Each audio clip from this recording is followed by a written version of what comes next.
possibility of the chief, it's obviously not in stone yet, but about him possibly leaving? It's very troubling. It's very troubling.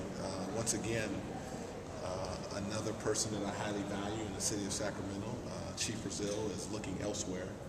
And as a mayor in our current structure, there's not a whole lot that I can do. I hate to see some of our brightest and best talent going to other cities. I cannot say enough in terms of my admiration for Chief Brazil and what he's done here.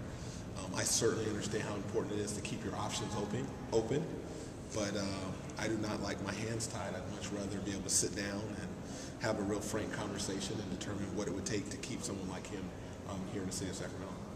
Why are your hands tied? Can you explain that to our viewers? Yeah, I think the way our structure is set, as a mayor, I don't have, or council, we don't have any real direct input. This is really a decision, and these conversations are made by a city manager and a chief of police. That's who he reports to. So as a mayor, we're sometimes the last to find out. I just found out this. My instinct is to be proactive. My instinct is to solve problems. My instinct is to keep the very best and brightest here, and that's just not the way we're set up, and that's why I think very strongly that we need to move to an executive mayor structure so that I'd be able to have these conversations and do everything I can to ensure that if he wanted to stay here, that we'd be able to create that environment. When you say best and brightest, that clearly means that you have a notion of what he can do for the city. What does it mean to lose somebody that you consider best? You know, there's a reason why he's on somebody's list, because he is very talented. I was just back in Washington, D.C. last week and had a conversation with the Homeland Security Secretary, Janet Napolitano, and was accompanied by Chief Brazil. And to watch him discuss issues at the federal level, at the state level, how California is impacted, and the border states can be impacted by different laws of immigration and otherwise, and then certainly have him elaborate on the things that he's done here locally, at the local level, I could see them looking at him going, keep an eye on him. So to find out, just recently that he's on a list in terms of Seattle, it didn't surprise me at all. And I would just like to do, or be in a position as a mayor that I can do everything possible to keep him here locally. I want to build a world-class city, and if you need a world-class city, your streets have to be safe and secure, and I can't think of any better person to create that environment. He's beefed up technology. He's very innovative. A lot of times you don't see chief of police that are innovative. He's innovative. He's worked with the sheriff, so he understands how important it is to consolidate different law enforcement aspects. He works very well at the federal, state level and the other jurisdictions here. So again, it's troubling to me. That's the bottom line. What do you do? How do you keep him here? Yeah, what do you tell him? Again, unfortunately, those conversations usually happen between a city manager and a chief of police. So again, I'm going to take some proactive steps to be able to sit down with both him and the city manager to see if there's anything we can do in a proactive manner. Like ask him to take his name out of the ring?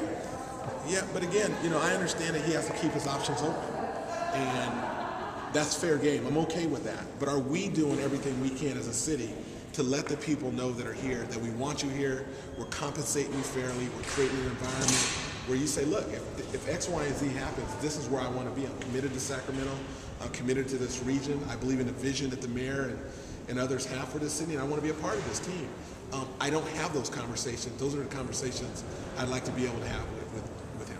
Now, there were rumblings, I don't know if anybody else had heard of them, or they're incorrect rumblings, that he was being considered as city manager for Sacramento because he is so bright, so talented, has the people skills, the political skills, and the police skills. Absolutely, and this wouldn't be the first time a chief of police has went on to become a city manager. I felt, and other council members honestly felt, that he was worthy of consideration. I think in the interim, we felt that Gus Vina, who was an assistant city manager, was probably the right person at the right time. But his name definitely was discussed and surfaced. And again, I hate when you get in a position that you don't appreciate or realize what you have until after you lose them.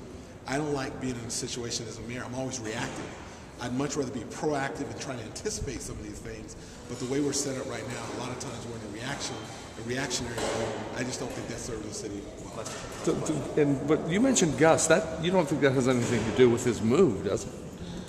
Oh no, I don't think so at all. But I do think that Gus as a city manager is the one that's having the conversations with the chief, and I'm not privy to a lot of discussions that have transpired in the past. I do know that when Ray Carey's left, one of the things I asked Gus Vina to do is I said, can you sit down with different people and see if there were conversations or promises or commitments made from one city manager that you need to think about or be aware of. And I haven't got a full update on that, but you just don't know what was said because no one anticipated Ray Carey's leaving.